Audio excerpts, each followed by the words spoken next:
What if you're 35, 40, or 45, and only now starting to invest? Did you blow it? Is it already too late? Or is there still a real path to freedom? That's the quiet panic a lot of people never say out loud. You open a retirement calculator, plug in your age, and it spits out some huge number. You close the tab.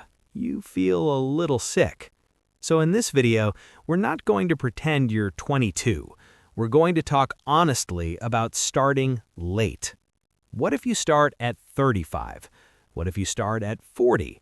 What if you start at 45? And what, realistically, can you do now to give your future self a life that feels safe, flexible, and calm?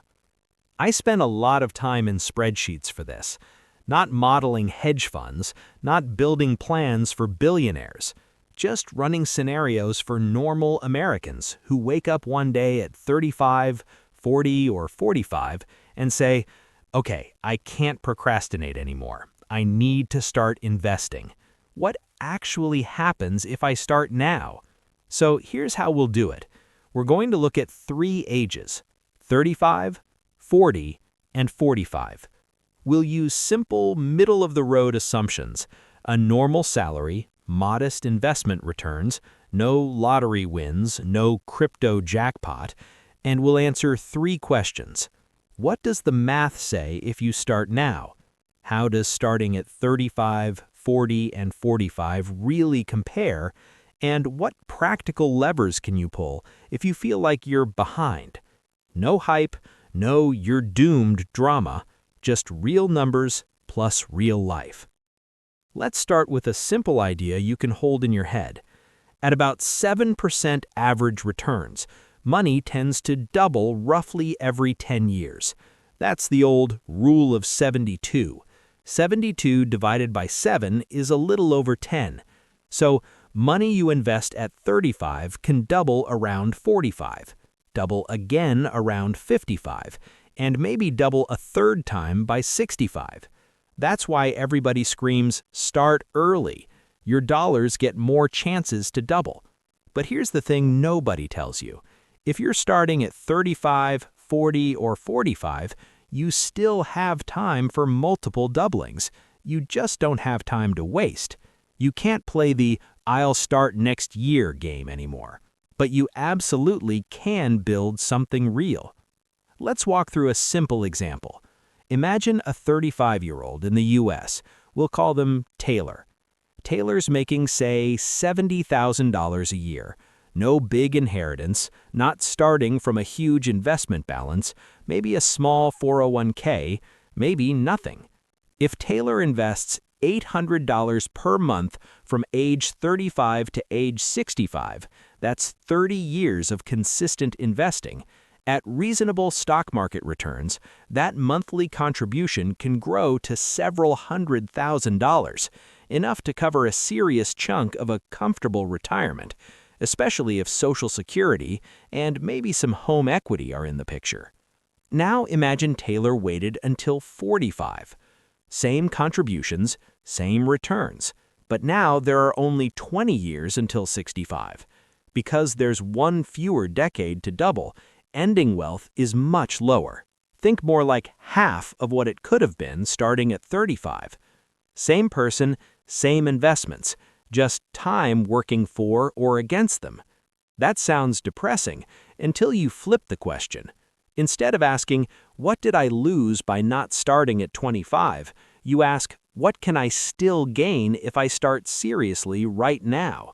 Because here's the quiet truth. Most people in their 20s are not saving hundreds of dollars a month for retirement. They're barely keeping up with rent and student loans. If you're 35 or 40 with steadier income and fewer wild swings, you might actually be in a better position to invest seriously than you would have been at 22. You lost time, but you gained stability, skills, and earning power. The question becomes, how do you use what you have now to catch up intelligently without burning yourself out? Let's look at 3 late start paths. These are not perfect. They're rough sketches to help your brain see the levers. Path 1. Start at 35.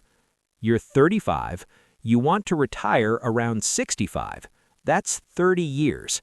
If you can invest around 15% of a $70,000 income, so about $875 a month, across a 401k, IRA, and maybe a taxable account, you're giving yourself 3 decades for those dollars to compound. You're late compared to perfect theory, but right on time compared to a lot of real humans. Path 2. Start at 40. You're 40. Let's still aim for 65. That's 25 years. You've lost one doubling period. So to land in a similar place, you may need to push savings more like 20% of income. On that same $70,000 income, that's around $1,150 a month. That sounds high, but if your kids are older or some debts are gone, it might be doable with intentional cuts.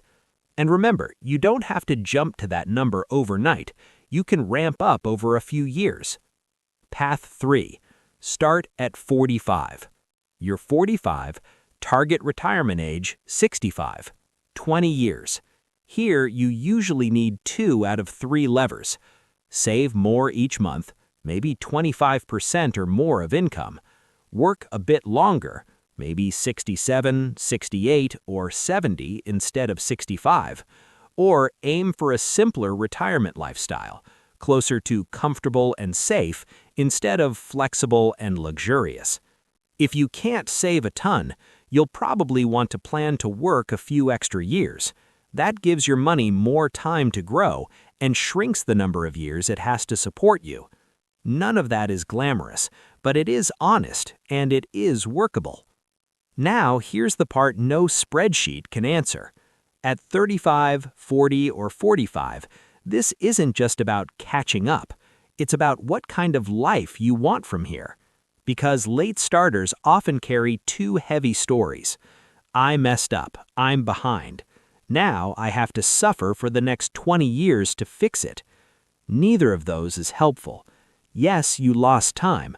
No, you don't need to punish yourself. Instead, think in trade-offs, not blame. Maybe you decide, I'm okay working until 68 if it means I can save 15% instead of 30% and still see my kids while they're young. Or, I'm willing to crank up my savings to 25% for the next 10 years because I want the option to shift to part-time work in my 60s. Or, I'm aiming for a simpler retirement, smaller place, low costs, maybe some part-time income, but I want peace of mind more than I want luxury. None of those choices are wrong. They're just different ways of trading now versus later. The spreadsheet can show you what's possible. Only you can choose what's worth it. So let's turn this into a simple late start plan. 3 steps. Step 1. Take a clean snapshot. Open a fresh document and write down your age, how much you have invested right now in 401ks, IRAs, and other investment accounts, how much you're currently saving each month, and the age you'd like to slow down or stop working. No judgment, no should've, just a clean snapshot. Step 2. Pick your levers. You have 3 main levers. 1. Save more each month. Can you move from, say, 5% of income toward 10, 15, or 20% over the next few years? 2. Work a bit longer. Could you see yourself working to 67, 68, or 70 if it meant more security and less pressure today? Or 3. Aim for a simpler retirement lifestyle. Could you be happy with comfortable and safe instead of luxury and Instagram-worthy? You don't have to max all 3. Pick the combination that matches your reality and your values. Maybe it's save more and work a bit longer, or save aggressively now so I can keep my target age, or accept a leaner retirement, work part-time later, and keep my lifestyle now. Write your choice in one clear sentence. Step 3.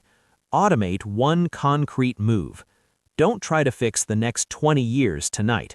Just make one late start move automatic.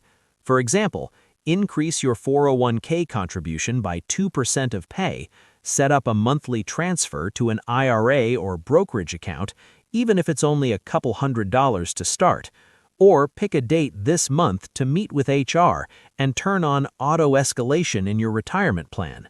Then pick a review date once a year. Not every day, not every week. Once a year you'll check, am I on track for bare bones? Am I getting closer to comfortable? Do I want to adjust anything? That's it. A snapshot, a few chosen levers, one automatic move, and one annual review.